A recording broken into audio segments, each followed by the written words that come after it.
கர்த்தருடைய மகா பரிசுத்த நாமத்திற்கு மகிமை உண்டதாக. கிறிஸ்து இயேசுவுக்குள் மிகவும் பிரியமான அன்பு சகோதர சகோதரிகளே, இந்த நாளிலும் ஜீவனுள்ள தேவனை ஆராதிக்கக்கூடிய ஒரு உன்னதமான பாக்கியத்தை ஆண்டவர் நமக்கு கொடுத்தார் என்றால் நம்ம மேல் வைத்த அவருடைய அன்புதான் அதுக்கு காரணமாக இருக்கிறது என்று நாம் அறிந்திருக்கிறோம். அநேருக்கு இந்த இப்படிப்பட்ட சிலாக்கியங்கள் கிடைத்தும் அதை வீணாக்குகிறார்கள் என்பதை நாம் உணர்கிறோம். அநேக மக்கள் உலக ஆசீர்வாதங்களுக்காக உலகத்தை நாடி தேடி ஓடுகிற மக்கள் ஆசீர்வாதங்கள் அல்ல, அது தீமைகளே அவர்களுக்கு விளைவாக கிடைக்கும் என்பது வேதம் ஆதாரத்துடன் நம்மோடு அறிவிக்கிறது. நீங்கள் எடுத்துக்கொள்ளுங்கள். ஆதியாகம புஸ்தகம் ஸ்தோத்திரம் ஏசாயா 58:13-14 வாசிங்க. ஏசாயா 58:13-14.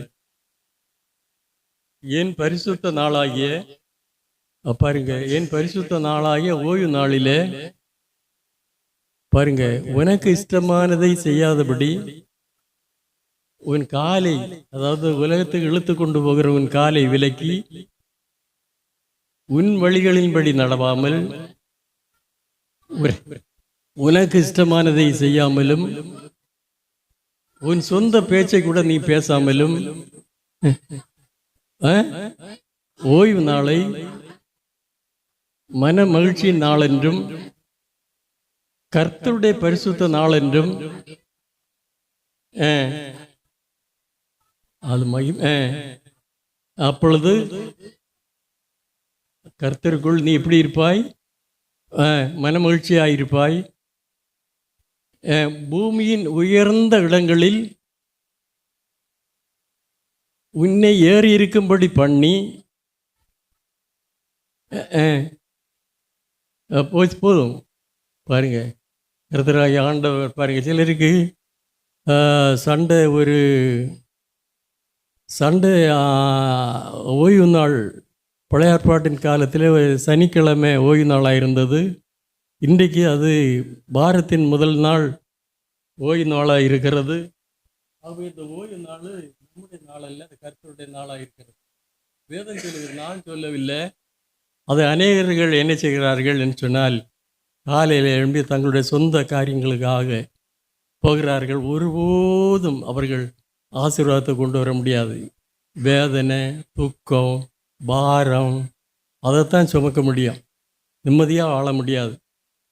அதை நாம் உணர வேண்டும். அருமையான தெய்வ பிள்ளைகளே, தெய்வம் நமக்கு ஜீவன் சுகம். இன்றைக்கு பாருங்கள், அநேருக்கு எழும்ப முடியலை, அநேருக்கு தெய்வத்தை ஆராதிக்க முடியலை.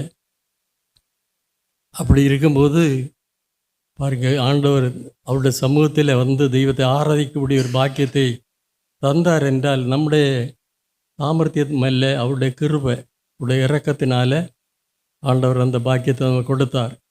ஆகவே நீங்கள் மற்றவங்களுக்கு சொல்லுங்கள், வீணாக அந்த உலகத்தில் நம்ம ஓடி ஒன்றும் சாதிக்க போகிறதில்லை, ஒன்றுமே சாதிக்க போகிற கடைசியாக எல்லாம் சிகரம், எல்லாம் வாழ்க்கை வந்து சிகரமாக நிற்கும். ஒன்றும் இருக்காது, ஒன்றுமே இருக்காது. ஆகவே அருமையான ஆண்டவருடைய பிள்ளைகளை, நம்ம என்ன ஆராதனைக்கு முக்கியத்துவத்தை கொடுக்க வேண்டும். ஃபஸ்ட்டு ப்ரிஃபரன்ஸ், முதலாவது தேவனுடைய ராஜ்யத்தோட நீதியை தேடுங்கள், அப்பொழுது அவையுடனே கூட உங்களுக்கு எல்லாம் கொடுக்கப்படும், எல்லாம் கொடுக்கப்படும். அருமையான நமக்கு எல்லாத்தையும் நம்ம பரப்பி பிடிக்கிறதில்லை. முதலாவது தேவனுடைய ராஜ்யத்தையும் அவருடைய நீதியை தேடுங்கள். சோத்திரம். இங்கே ஒரு பிள்ளை என்னுடைய வறுமையின் நிமித்தமாக வேலைக்கு சென்றபோது சண்டே நான் வர முடியாது, மற்ற நாட்கள் வருவேன்னு சொல்லி கடைசியாக சண்டே அவங்க லீவு கொடுத்துருக்காங்க. இப்படி பாருங்கும்போது சண்டே அவமதிக்கிற அவளுக்கு நீங்கள் எவ்வளோதான் ரெட்டி வேலை செய்தாலும் சரி, உங்கள் குடும்பங்கள் ஆசிரியக்கப்படாது, உங்களுக்கு சமாதானம் இருக்காது. தேவனை விட்டு நீங்கள் விலைக்கு வாழும்போதுனால எந்த பிரயோஜனம் கிடையாது, நன்மையும் கிடையாது. ஆகவே சிந்தித்து பார்க்க வேண்டும், உணர்ந்து